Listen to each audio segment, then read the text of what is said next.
So let me ask you something before we begin. Have you ever tapped something on your phone and later thought, wait, I didn't mean to do that? Or even worse, you don't even realize what you tapped at all? Because what I'm about to show you is one of the most subtle mobile attacks in cybersecurity. An attack where what you see is not what you actually interact with. That is exactly what we are talking about today. Tapjacking, screen overlay stealing taps, which falls under the domain of advanced hacking. Welcome to BlueHat Cybersec Academy.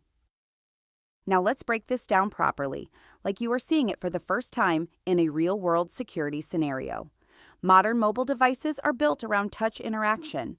Every tap, every swipe, every gesture is treated as a trusted command from the user. But here's the problem. What if what you see is not what you are actually tapping? That is exactly the idea behind tapjacking. A subtle but powerful user interface attack where a malicious overlay tricks users into unknowingly performing actions they never intended. To understand what tapjacking really is, imagine a malicious application placing a transparent or deceptive screen overlay on top of a legitimate app. The user believes they are interacting with the visible interface, but in reality, their touches are being intercepted and redirected to hidden UI elements underneath. In simple terms, you think you are tapping cancel, but you are actually tapping allow or install. Unlike traditional malware, tapjacking does not rely on system exploits or code injection. Instead, it abuses something far more human: perception and interface trust. Now let's look at how tapjacking actually works. Tapjacking does not break encryption, and it does not hack the operating system directly. Instead, it manipulates visual layers and touch input alignment through a chain of subtle UI behaviors. It starts when a malicious app creates an overlay window that sits on top of another app. This overlay can be fully transparent, semi-transparent, or even designed as a fake interactive layer filled with buttons, animations, or reward screens meant to distract the user. Once that overlay is active, the attacker focuses on UI obfuscation. The screen may show messages like, "Click here to win a prize," or fake game controls that encourage repeated tapping. The entire purpose is to keep the user focused on the overlay itself, while the real system UI remains hidden underneath. Behind this distraction layer, a legitimate app is still running, often showing sensitive screens such as system settings, permission prompts, or security confirmations. When the user taps on what they believe is the overlay, those touch events may pass through or align perfectly with elements underneath. This means the underlying app receives the input instead of the overlay the user is seeing. At this point, unauthorized actions can be executed without the user realizing it. Permissions may be granted, apps may be installed, transactions may be confirmed, or system settings may be enabled, all without clear visible confirmation. And the most dangerous part is simple. There is often no obvious sign that anything went wrong. This is where tapjacking becomes especially dangerous. It does not exploit system vulnerabilities. Instead, it exploits human trust in interfaces. The risks can include permission hijacking, such as camera, SMS, or accessibility access being granted without intent, financial fraud, where accidental confirmations lead to payments or purchases, malware installation triggered in the background, and even account compromise through unnoticed login approvals. What makes this even worse is that the user genuinely believes they are in control, while the system is actually executing a different action beneath the surface. Even though modern operating systems have improved security, tapjacking-style attacks still appear in real-world environments. A common example is fake game or reward applications. These apps promise rewards, coins, or bonuses, but underneath their interface, they display system permission screens in the background.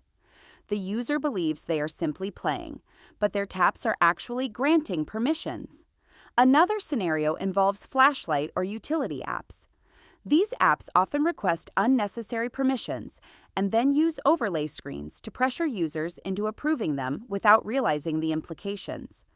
A more dangerous case is phishing overlays, where a fake login screen is placed over a real application.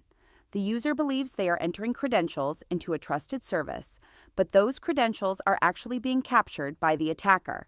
From a technical perspective, tapjacking relies on overlay permissions, Z-order manipulation, which controls how UI layers are stacked, touch event pass-through behavior, and poor separation between sensitive and non-sensitive interface elements.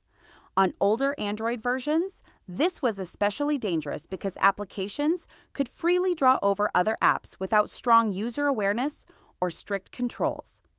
Modern operating systems have significantly reduced this risk by enforcing stricter permissions and limiting overlay behavior. But vulnerabilities can still exist when permissions are misused or apps are poorly designed. Over time, operating systems have introduced stronger safeguards. On Android, this includes the display over other apps, permission requirement, restrictions on touch event forwarding, protection flags for sensitive UI elements, and blocking overlays on system dialogues in newer versions. On iOS, the approach is even stricter with full app sandboxing, limited ability for persistent overlays, and strong isolation between UI layers. Even with all these protections, no system is completely immune because the weakest point is still human behavior. So how do we defend against tapjacking? Defense can be understood from three perspectives.